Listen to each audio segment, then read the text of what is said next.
Now I'd like to welcome two staff members from Mid-Atlantic Arts to share a few words.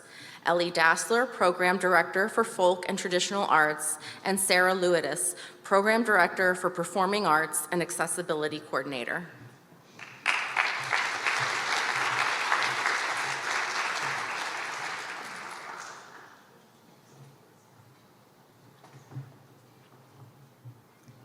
Good morning, everyone. I am Ellie Dassler. I am the Program Director for Folk and Traditional Arts at Mid-Atlantic Arts. And I'm Sarah Lewis. I'm the Program Director for Performing Arts and the Accessibility Coordinator. And we're really, really happy to be here with you all. And thank you so much to the Delaware Division for having us.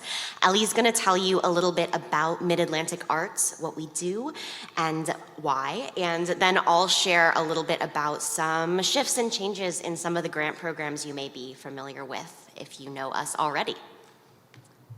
Yeah, so I actually will start by asking you all to raise your hand if you are familiar with Mid-Atlantic Arts, if you've ever worked with us before or received a grant.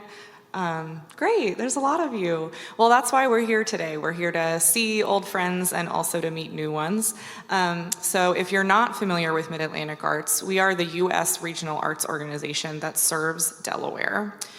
There are 6 U.S. regional arts organizations in the country, each serving a slate of states and other jurisdictions. We sort of operate within the arts ecosystem in between the federal level and the state level. Although we are not government entities, we are independent nonprofit organizations.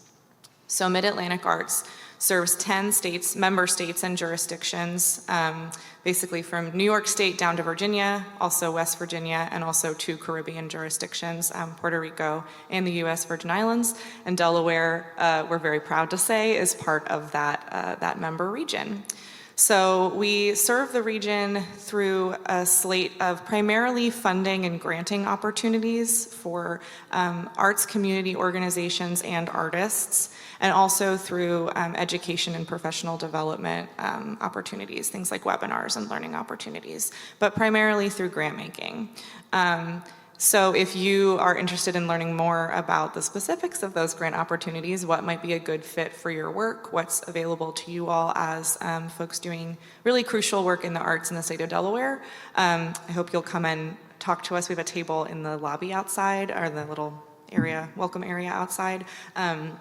To learn more specifically, I am the Program Director for Folk and Traditional Arts, so in particular, if you do work with folk and traditional arts, if you're wondering what that is, and maybe want to find out that it is what you're doing, but you weren't calling it that, it happens sometimes, I hope you'll come talk to me. But for now, I'll pass it over to Sarah. It is, of course, because we are a member organization that serves our states, it's very important that we hear from you and that we get feedback, understand what your needs are, understand how those needs are changing to help us adapt and continue to serve Delaware more effectively. So that's a little bit of what Sarah will talk about. All right, so we have many programs, both privately and federally funded. And when I told you my title was the Performing Arts Program Director, what it actually means is that I run some of our federally funded regional regranting programs focused on the performing arts.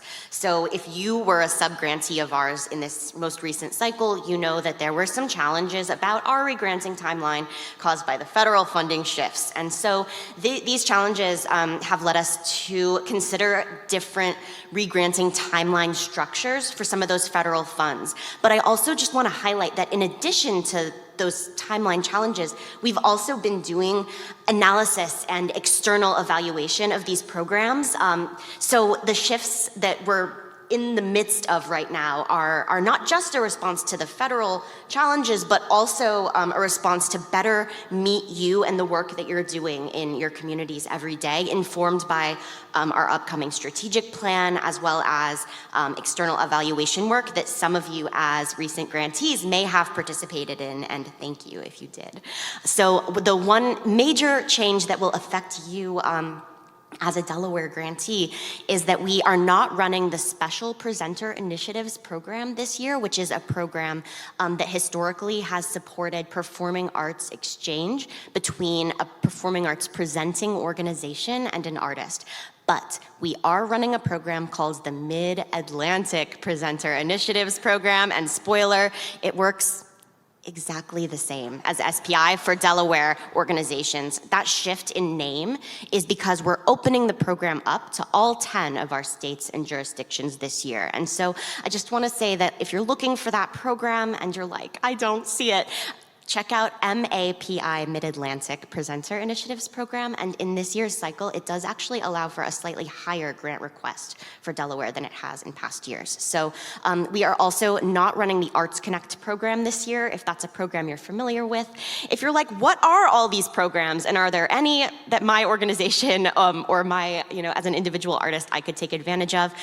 We run fellowships in Delaware at Mid-Atlantic Arts as well, and have a number of programs available. So come find Ellie and I at our table or afterwards. And one other highlight, because Danny Rose, accessibility champion, is in the room, is that we also run accessibility and disability justice related programming. Danny is facilitating an awesome study group for us right now for organizations who want to increase their accessibility. So check us out. Can't wait to meet you today or reconnect with you in person. And thank you again for having us.